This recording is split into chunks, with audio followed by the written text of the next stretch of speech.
Whether you have pain in your back or joints, surgery may not be the answer. Instead of the dangers involved in cutting out tissue, consider healing and rejuvenating the area with stem cells, platelet-rich plasma, or prolotherapy. The treatments that are available to professional athletes are now available for you. Watch the videos at jointrehab.com or call the Darrow Wellness Institute at 800-300-9300. 800-300-9300. That's 800-300-9300. Welcome back, everybody. Welcome back. You're listening to Living Pain Free. I'm Dr. Thomas Grove, and we're talking all things musculoskeletal medicine, regenerative medicine, PRP, stem cells. How do we heal the body and avoid an unnecessary elective orthopedic surgery?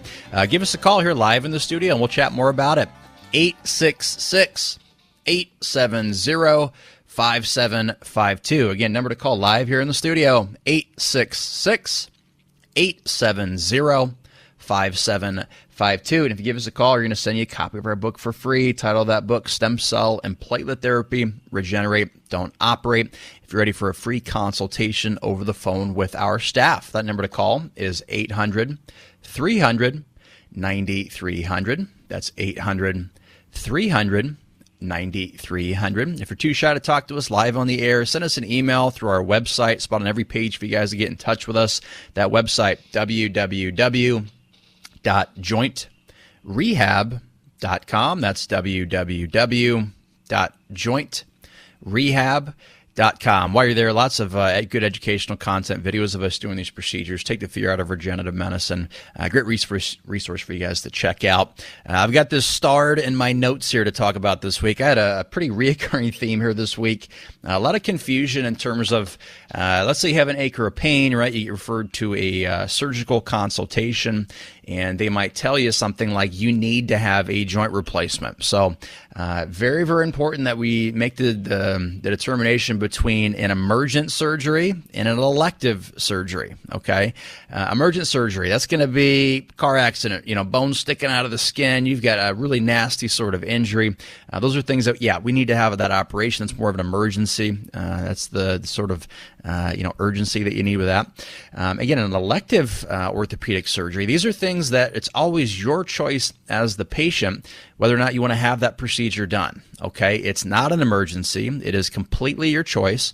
And so I had a handful of patients here this week that were, describing their experience during a surgical consultation. And again, I wasn't there, right? Just taking their word for it. This is something that I hear every single week is they say, well, my surgeon says I need a joint replacement. Okay. So when I hear phrasing like that, I don't really subscribe to it. Okay. I think it's kind of an extreme way to kind of put a patient in a corner thinking, okay, the only real option for me is a joint replacement. And certainly, joint replacements can be something that, give people a lot of relief, right? Especially for, really bad end stage arthritis. But you have to understand, a lot of folks are walking around with arthritis that is not that bad, that does not need a joint replacement. So I had a couple cases here this week where patients were just getting a second opinion, okay? They had no pain whatsoever. Now, they did previously. That's kind of when I got them down the path of getting a surgical consultation, but their pain went away, which we see very, very frequently. Again, you have to understand, being active, lifting weights, running around, playing a sport, you're going to have some aches and pains. That's just kind of part of that sort of activity. Hopefully, nothing that's too serious. But again, you're going to have some soreness. You're going to get banged up once in a while. And a lot of times your body's going to, heal on its own, right? So if you get to the point where that pain goes away and then you have a surgeon telling you need a surgery, you need to pump the brakes, okay? We got to really slow down before we proceed with a big invasive surgery like that. And the reason that we're so passionate about this kind of work is that, these major surgeries, right, they come with inherent risk, inherent complication risk, okay? When we're looking at a big invasive surgery, joint replacement, spine surgeries, disc fusions, all these sorts of issues, even these minimally invasive surgeries, as they say, You're getting exposed to, general anesthesia. You're cutting the skin, opening yourself up to having a risk for infection.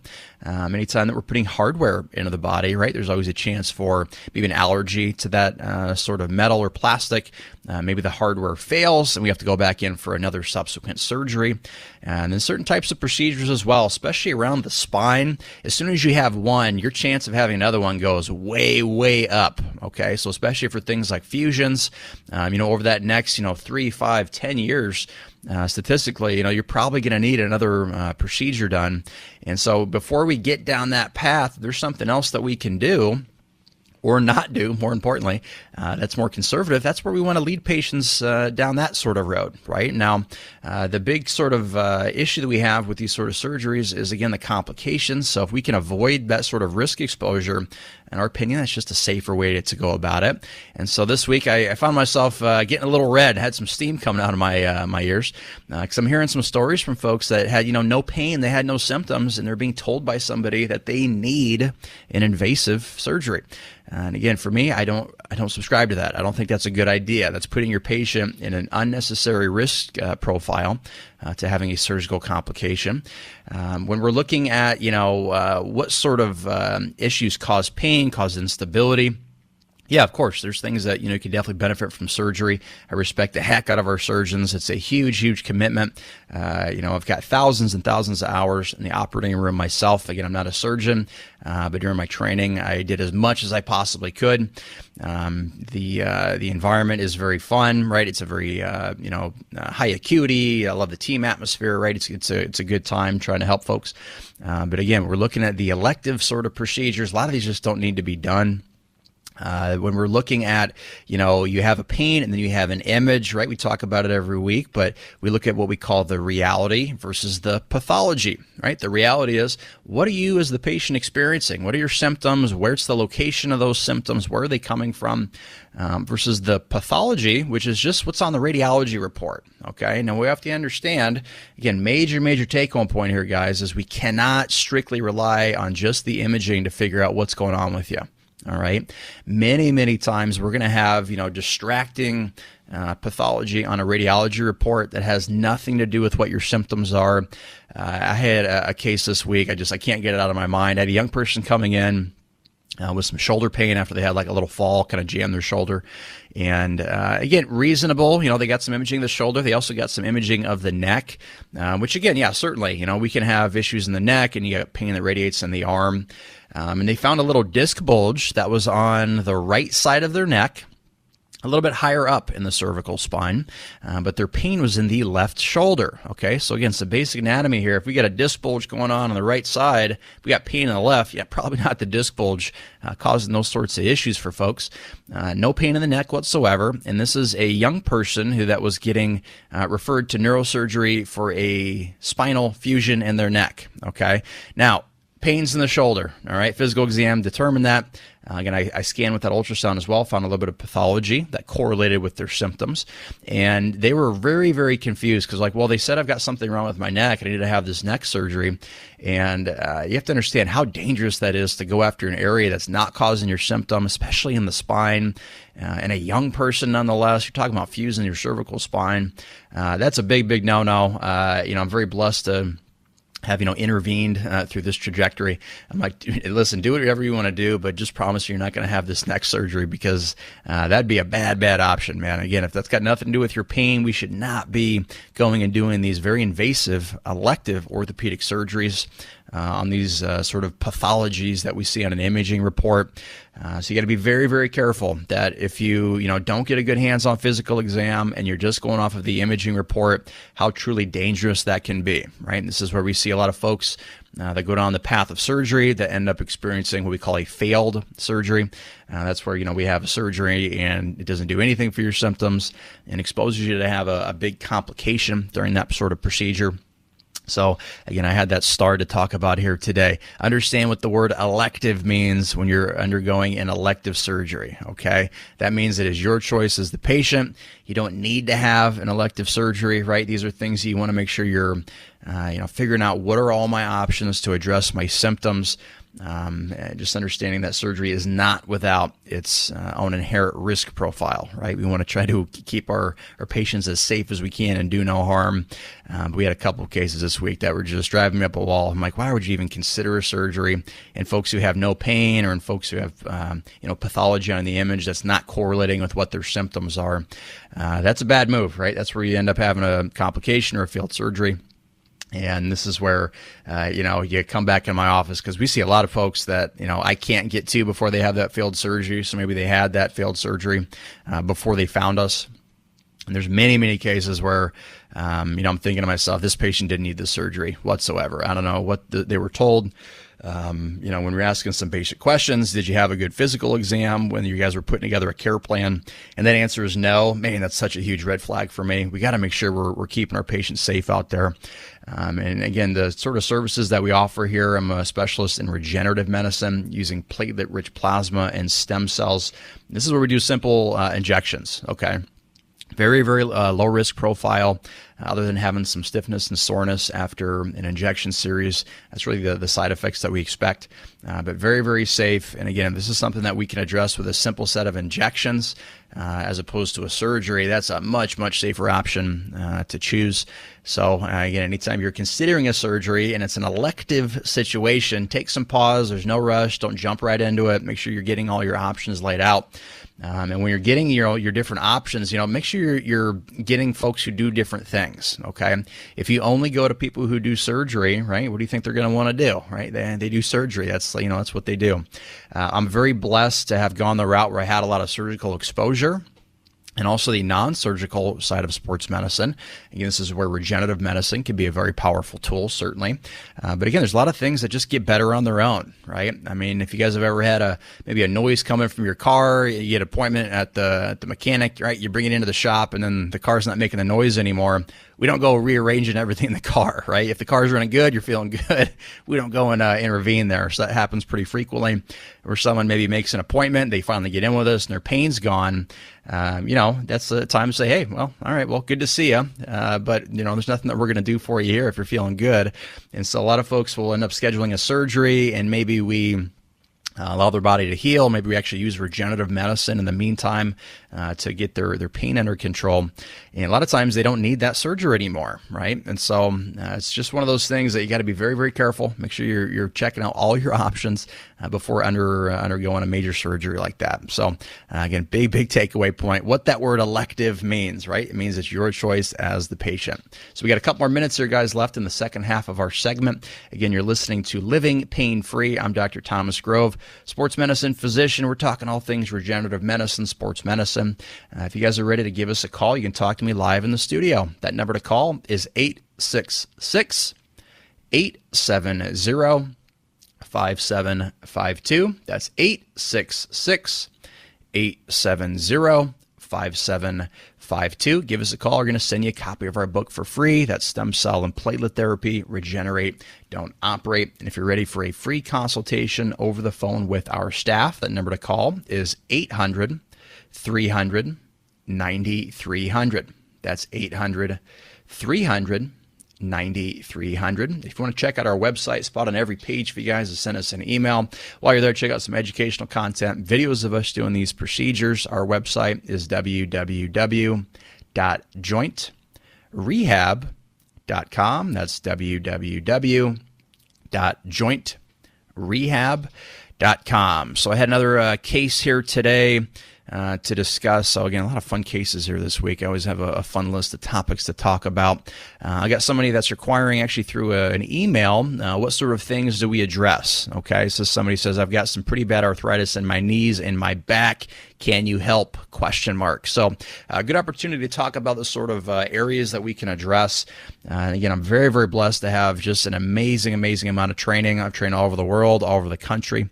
And again, what we can do is reach a lot of these structures with musculoskeletal ultrasound, so I can use image guidance to actually aim when I'm doing these injection series. So again, whether it's a muscle, ligament, tendon, joint space, chances are we can get after it, so we treat head to toe. And so this is somebody who's asking about some arthritis in the knees and back, which is a very, very common thing. Typically, I'm getting a couple of cases of this per day that we can address. So, and again, the big question is the arthritis actually causing your pain, like we talked about earlier? Very, very important to get a good hands-on physical exam to help determine, where your symptoms are coming from. So hopefully that's somebody we can get in touch with. Looks like we got a caller coming to us here from Los Angeles. We got Michael. Michael, how are you? Hi, fine. Can you hear me fine? Yep, I can hear you perfect. How are you, sir? Fine. I called in about 4 months ago, and I got your book. And in the meantime, I had an MRI of my knee.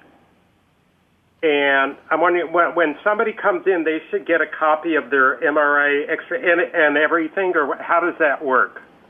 Yeah, so anytime you have imaging, I always like to take a look at it. So basically what you can do is bring your CD in, get your radiology report, and that's something that we're going to go through together. Okay, I have a question with that. Yeah, of course, go ahead. When you get stem cells, I understand if there's fluid in the knee, you need to extract the fluid first before you get your stem cells. Is that right? That is correct. Yeah, we call that a joint aspiration. So I called in. I think I talked to you. So my question is, with the MRI, I haven't seen it. It said I have cysts, okay? And then when I went online and I looked it up, there was also something that mentioned there could be cysts in the tibia or fibia bone. Yep. If there's cysts in your bone or the knee, do all of them need to be removed or aspirated or what if you want stem cells? Yeah, fantastic question. There's actually something I get quite a few questions about. So it really depends on the type of cyst that we're talking about. So if it's in the bone, we call it a subchondral cyst. Okay, now anytime we see a subchondral cyst, again, just like what we talked about earlier with osteophytes, that's one of the ways that we grade the severity of someone's arthritis. We don't get too excited about... 4. Say that again?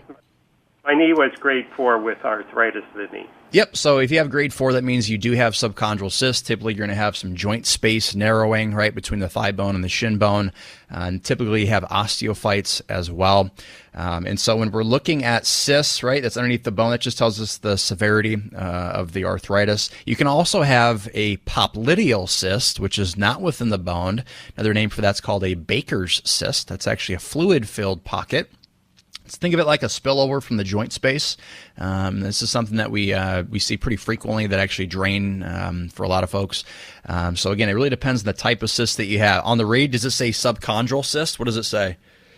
I'm not looking at the moment. I think that they had a Baker's cyst and then some other. Maybe I think there something.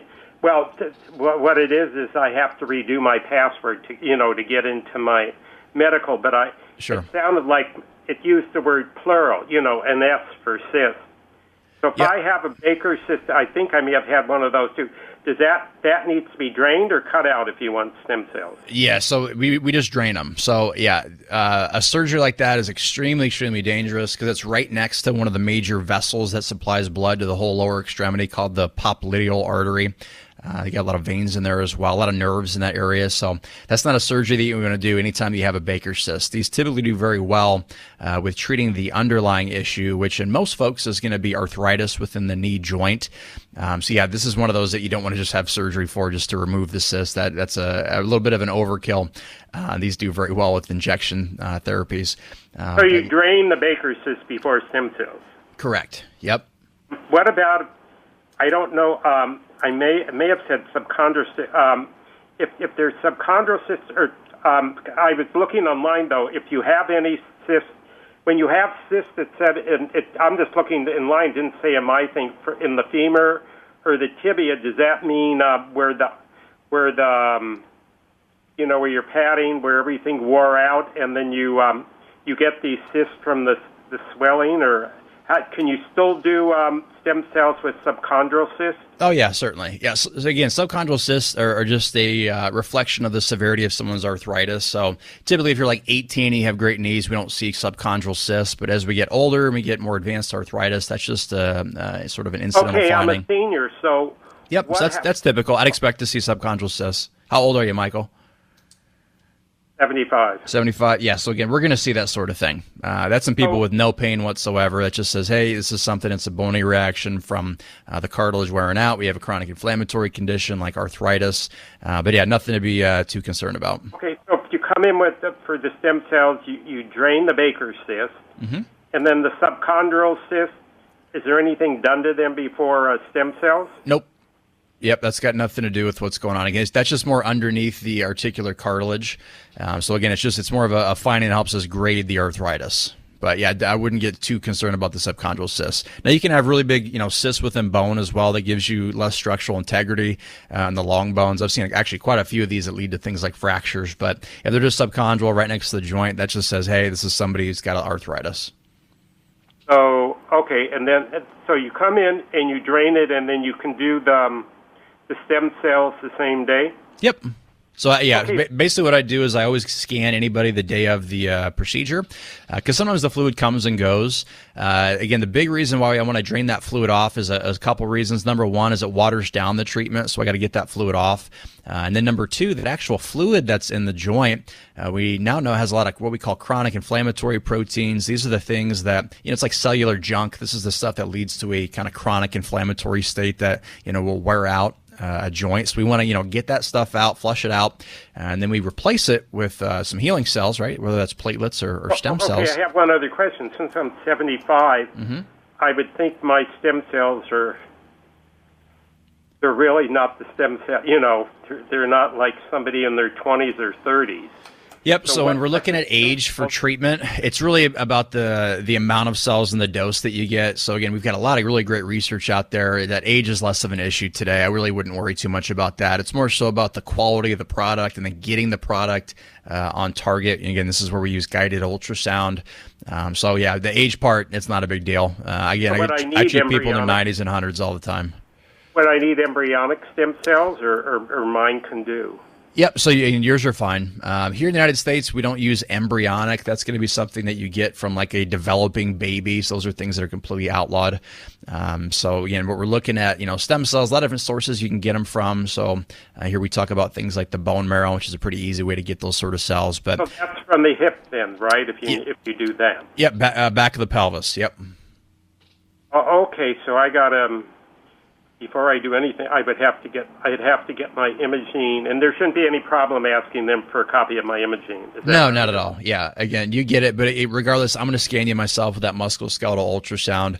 It's just with MRI, sometimes I can pick up a couple of other things that are deep within the joint, or if it's like within the bones. So if I'm dealing with somebody with like a fracture, for example, or somebody who's got bone cancer, God forbid, things like that. MRIs can be very useful, certainly. But so you'll be able to see my cyst on your yeah. So yeah, in terms of imaging for the cyst, that's the best way that you're going to image it is with ultrasound. That's what I use to diagnose. You'll see the cyst then if I have them in the bone or the Baker's cyst. Is that right? Yeah, you got it. So again, a big fluid-filled cyst is like a big black spot in the middle of the screen. So you can actually watch. It's very satisfying. It's one of my favorite procedures to do is actually aspirating these Baker's cysts because you can watch on the screen with me. You can see a big pocket of fluid. You can see the needle go in, drain that fluid off. So we make sure we get every last drop. So it's a very satisfying sort of thing to do. Plus, as you leave that procedure, it's a lot less stiff. So you feel pretty better. So I've got to follow up. So I think I talked to you like 4 months ago, 3 months ago. Then I went in and I've done 8 sessions of physical therapy. And oh, Michael, that's the end of our show here. And again, give us a call anytime you're ready to schedule. And that's for everybody else out there as well. If you're ready for a free consultation over the phone with our staff, that number to call is 800-300-9300. That's 800-300-9300. And check out our website. Send us an email. Every spot on our website there of our website, www.jointrehab.com. We're going to see you guys next week. Thanks for tuning in. You've been Living Pain-Free with Dr. Marc Darrow and Dr. Thomas Grove. Now that you've heard Dr. Darrow and Dr. Grove, call their office at 800-300-9300 and speak to one of their staff for free. And ask for a copy of Dr. Darrow's book, Stem Cell and Platelet Therapy. Regenerate, don't operate. Schedule an appointment by calling 800-300-9300. That's 800-300-9300. Or go online to jointrehab.com. Again, the website is jointrehab.com. Living Pain-Free with Dr. Marc Darrow and Dr. Thomas Grove is heard Saturdays at 10 a.m., 1 p.m., and 5 p.m. here on AM 870 The Answer. Take the first step toward a pain-free life. Call to schedule an appointment at 800-300-9300. That's 800-300-9300. Live long and pain-free. And thanks for joining us today.